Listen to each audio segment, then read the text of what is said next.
I went cave exploring with some friends. I'm the only one that survived. I used to think Mammoth Cave was just another adventure, a tick off our list.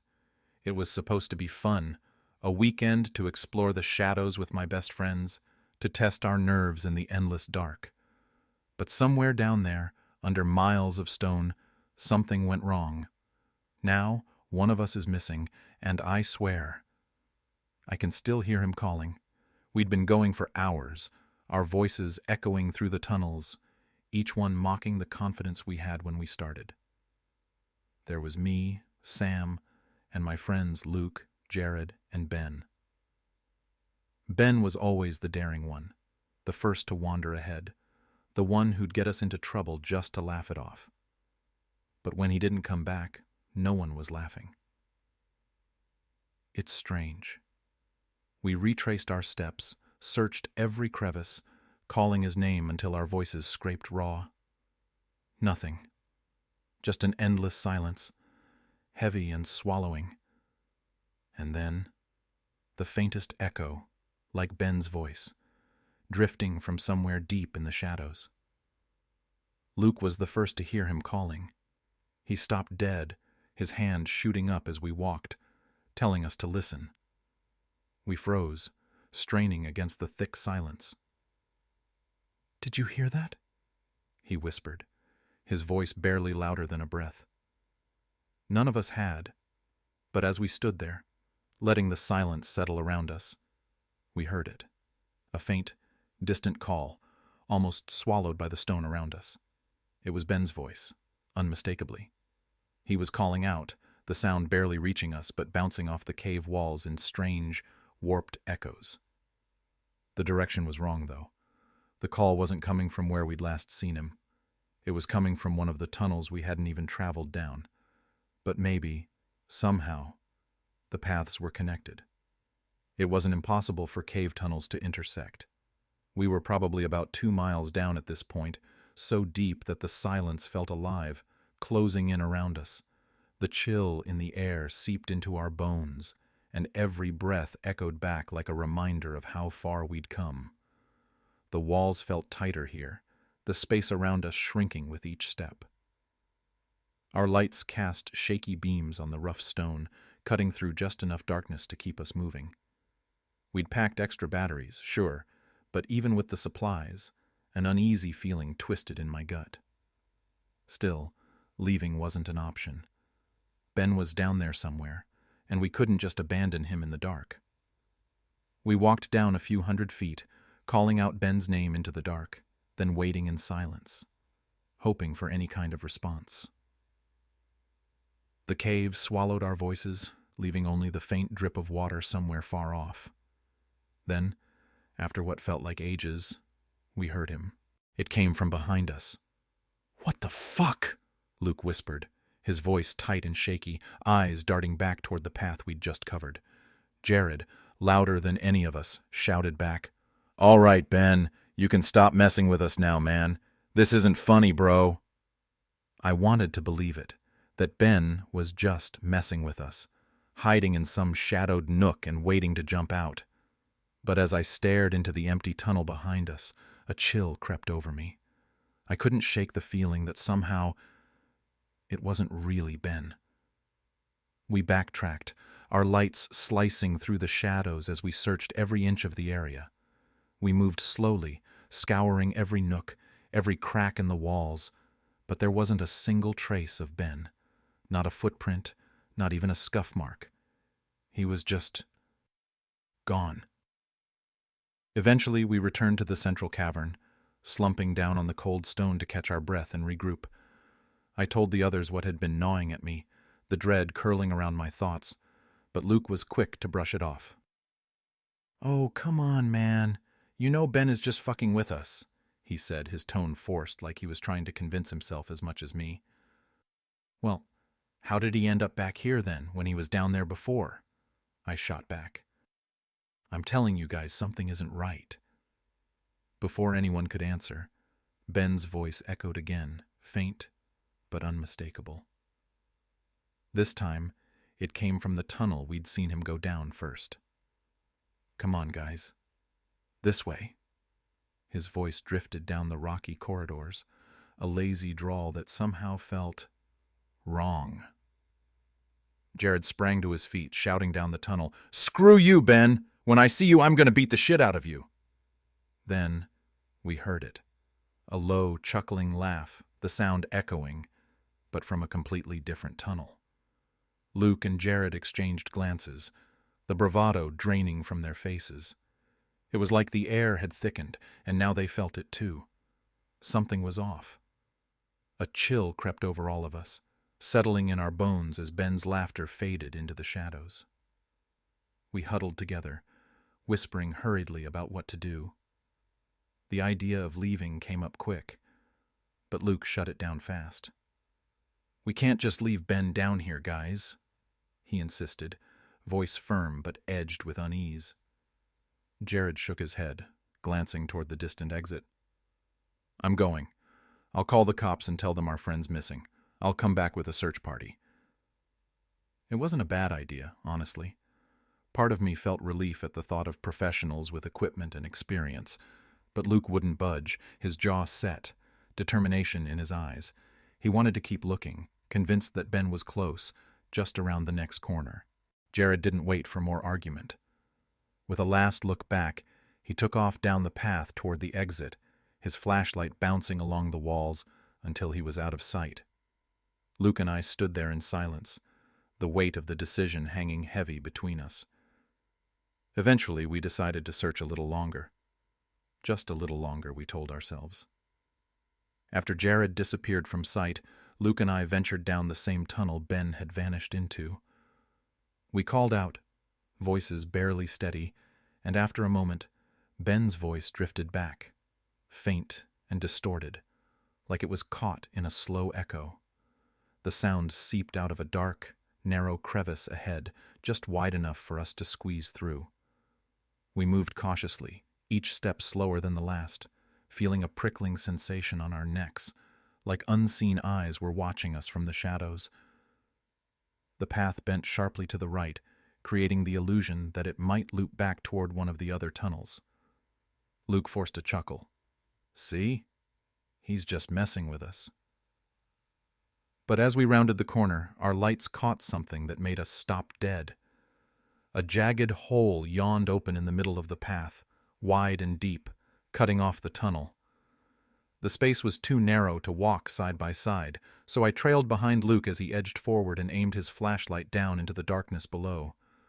Luke went silent, his light fixed on something I couldn't see. I waited, the quiet pressing in, until the tension grew unbearable. "What is it?" I whispered, trying to peer around him.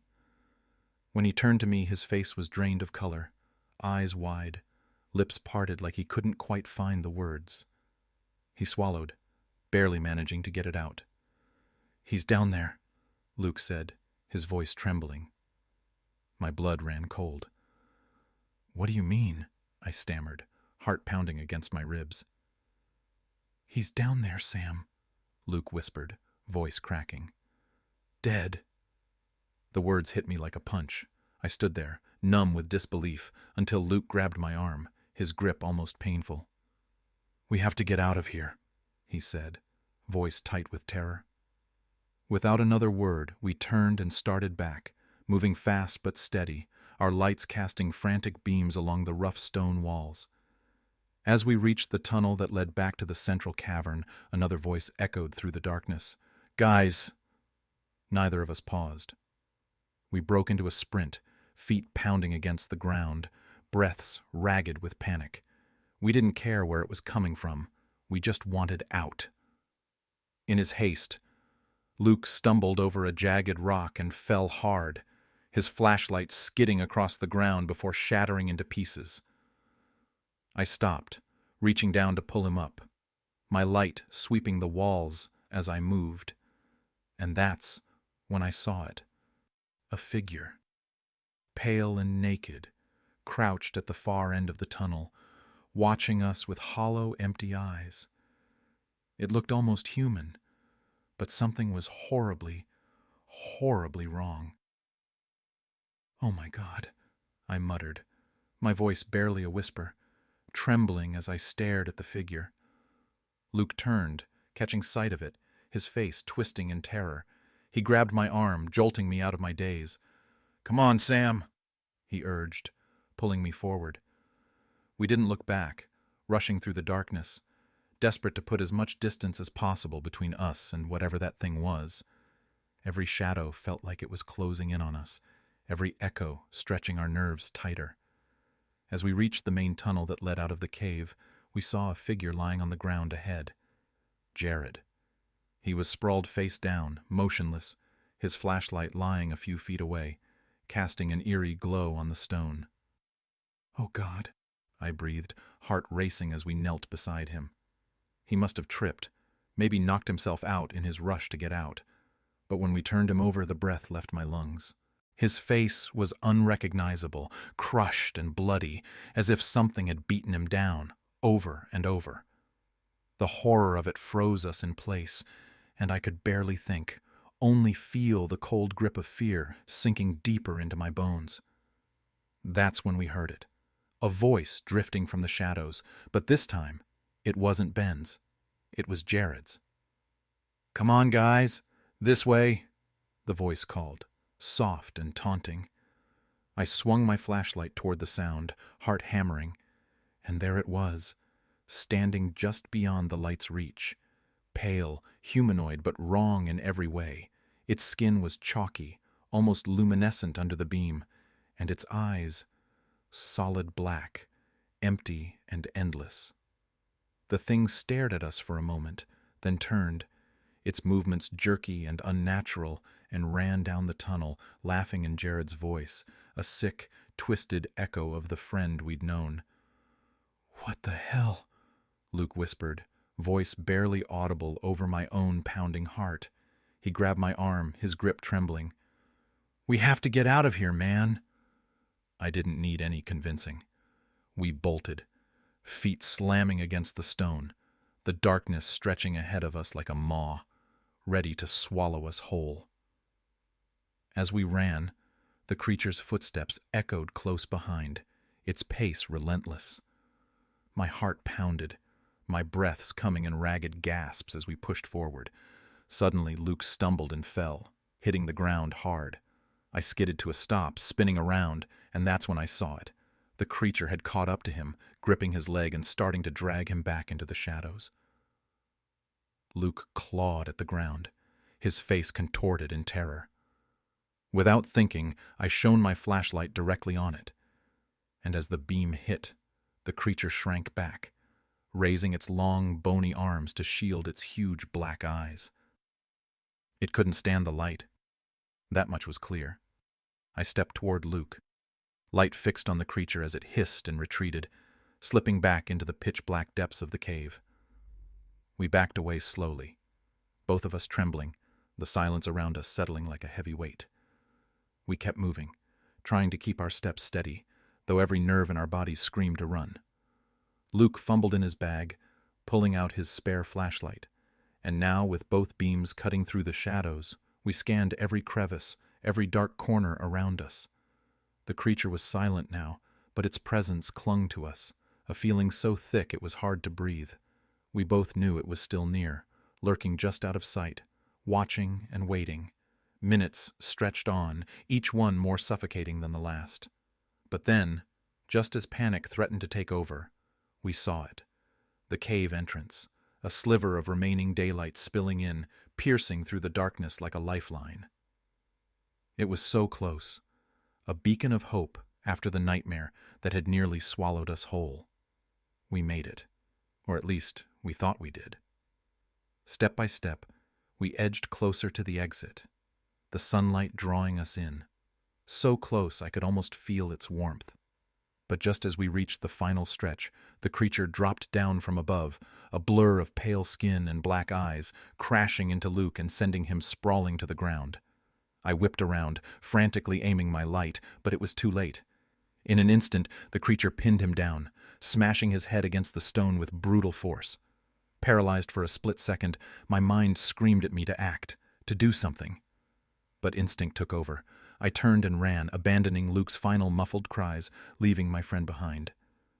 Tears streamed down my face, blurring my vision as I pushed myself forward, barely seeing the light ahead. When I finally burst out of the cave into the fading daylight, I collapsed to the ground, gasping for air, chest heaving, and the weight of loss crashing over me. The tears came hard, unstoppable as I lay there, shattered, knowing I was the only one who'd made it out. As I forced myself to stand, steadying my breath, I heard it, Luke's voice, faint and choked with fear, calling out from the depths of the cave. "Sam, please, help me." I froze, every instinct screaming at me to ignore it, to remember what I'd seen, to remember that Luke was gone. But hearing his voice, broken and desperate, twisted my insides. The guilt clawed at me, sharper than any fear. I had left him. I had abandoned him. The pleading continued, soft but relentless, each word pulling at the frayed edges of my sanity. Some part of me wanted to turn back, to run into the dark, convinced he was waiting, that I could still save him. But another part, a colder, darker part, knew the truth. It wasn't Luke. It was the creature, mimicking his voice, sinking its claws into the last threads of hope I had left. And yet, what if, somehow, it really was him? The thought tore at me, leaving me stranded there, helpless and shattered, unable to move forward or look back. Finally, I forced myself to turn away from the cave, each step heavier than the last. I had to leave. I had to get out and tell someone what had happened, no matter how impossible it all seemed. But as I reached the edge of the forest, the realization settled in. I couldn't tell them the truth. They'd never believe me. No one would. I could already picture the looks of doubt, the whispers, the judgment. So I rehearsed the lie as I stumbled into town, every word twisting in my throat. I told them we were stalked by someone in the cave, that he'd ambushed us, attacked Jared and Luke. I described a faceless killer lurking in the dark, hunting us down one by one. It was easier that way, easier than trying to explain the unexplainable. They listened, and they wrote it all down. But even as I spoke, a chill ran through me. In the back of my mind, Luke's voice still echoed, pleading, calling me back into the dark. The cops didn't let it go. They pressed me for hours, asking the same questions over and over, watching my every reaction. Soon enough, they began talking to my friends and family, probing into my relationship with the group. I could see it in their eyes. They suspected me. I was the last one out, the only one who'd made it back. And my story didn't add up. They searched the cave for days, combing through every passage, every cavern. Eventually, they found Ben's body, crumpled at the bottom of that pit, limbs twisted at unnatural angles. But Luke and Jared, they were gone. Their remains were never recovered. And now, when I close my eyes, I still see the darkness of that cave, hear the echo of their voices, distant and pleading. No one believes me. And maybe, after all this, I'm not sure I even believe myself. The only thing I know for certain is that I'll never step foot in another cave for as long as I live. The thought alone makes my skin crawl, my heart race. The darkness isn't just unsettling to me now. It's a living, breathing terror, wrapping itself around every corner, every shadow. I'm afraid of the dark in ways I never imagined, paranoia gnawing at me every time I turn off a light. Even here, in my own home, I can feel it, the creature's gaze, lurking just beyond the glow of my lamp, hidden in the pockets of darkness, patient and unyielding. It's waiting for me.